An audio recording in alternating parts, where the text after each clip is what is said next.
akan siap hidup selamanya dengan korset seperti saya. Ini berapa persen ya kalian? 5 lapis ya. Saya sebetulnya sangat takut sekali dengan dokter, apalagi yang berhubungan dengan operasi. Nah cuman setelah ngobrol dengan dokter Tompi ini kok saya jadi agak mulai maju mundur gitu ya. Karena menurut beliau banyak sekali yang harus direkonstruksi dari wajah, dari payudara, tapi kan ada orang yang bilang itu kan gift dari seorang ibu setelah melahirkan.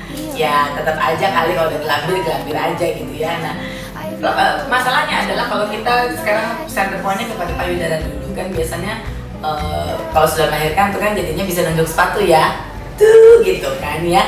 Nah pasti ada hal-hal yang harus dilakukan seperti misalnya harus implan ya istilahnya, bukan implan ya, tapi ada gini. Kalau untuk kasus payudara itu ya, ada beberapa prosedur yang berhubungan. Oke. Kalau misalnya masalahnya adalah puting yang turun, ya yang puting yang turun itu namanya ptosis, ya istilah ptosis, di mana puting itu harusnya kan menghadap ke depan atau ke atas sedikit.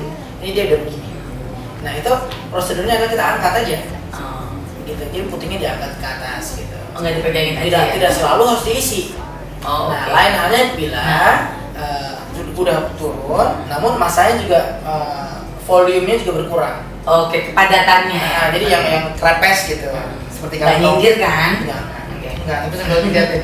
Jadi kalau turun, nah itu harus diisi. Oke. Nah, ada resikonya itu kan ada silikon gitu ya segala macam ya. Ya seperti kita tahu kan kondisi Anda juga pasti tahu Melinda D itu kan sempat mengalami yang namanya operasi payudara, terus sekarang kita dengar ada peradangan ya yang berakibat akhirnya harus dirawat. Nah, itu apakah berhubungan dengan sang silikonnya? Kenapa saya begini ya? Dengan silikonnya itu sendiri atau bagaimana? Karena takut sekali kan dengan resiko seperti itu bahan kimia kan? Tidak semua prosedur pembesaran payudara itu legal atau aman kepada manusia ya. Untuk kasus breast augmentation dengan silikon implant atau salin implant ya, yang terbungkus dengan bahan khusus yang terbukti aman untuk manusia yang memang dibikin sebagai material biomedic itu safe. Nah, untuk yang silikon implant ya itu beda dengan suntik silikon cair. Ada suntik dan ada beda. Ya? Kalau suntik silikon cair itu seperti minyak yang langsung disuntikkan ke payudara. Nah itu berbahaya sekali karena silikon cair itu memang tidak pernah dibuat sebagai biomedic material. Jadi pasti tubuh akan memberikan reaksi terhadap barang yang dianggap asing itu. Nah ini yang resiko yang lain halnya kalau misalnya, ini saya pikir saya udah kasih donat atau makan siang. Ini yang namanya silikon gel ya, yang terbungkus oleh suatu material yang terbukti aman untuk tubuh. Jadi kalau kita kasih trauma seperti ini pun ya, nih dirama seperti ini pun dia nggak akan pecah. Saya nyilu gitu. Silakan ya. Kok saya nafsu ya? Rasanya ini ya dia. Oh ini ya. Ini apa sih materinya dalamnya? Dalamnya silikon gel.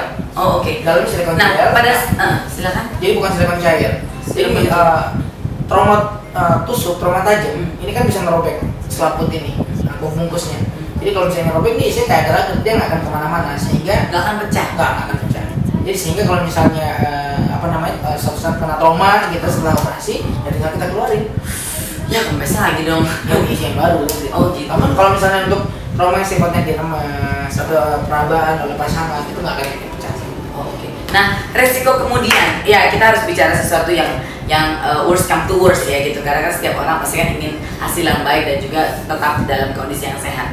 Nah selain silikon, terus juga ada perubahan dalam bentuk wajah, terus dagu, hidung dan lain sebagainya, perut, tamita, liposuction.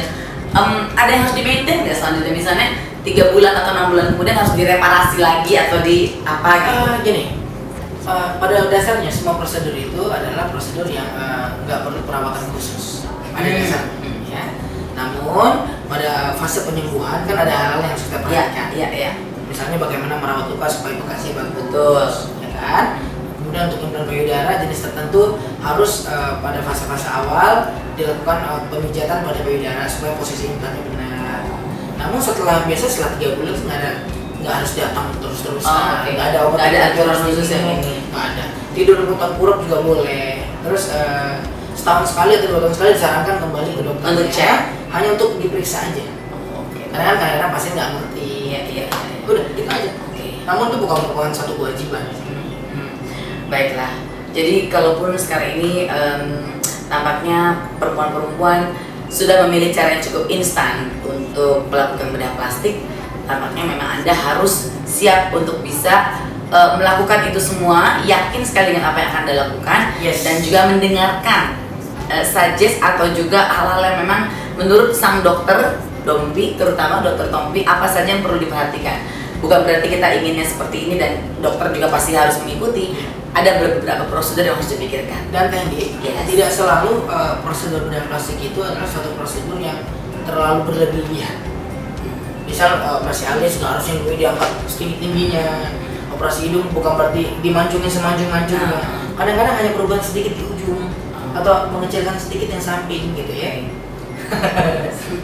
Gitu. Jadi bedah plastik itu, sehingga pada akhirnya pasien setelah menjalani prosedur bedah plastik menjadi lebih baik, lebih segar tampilannya. Bukan berarti yang dari si A menjadi si B, Mina menjadi Mince, enggak gitu.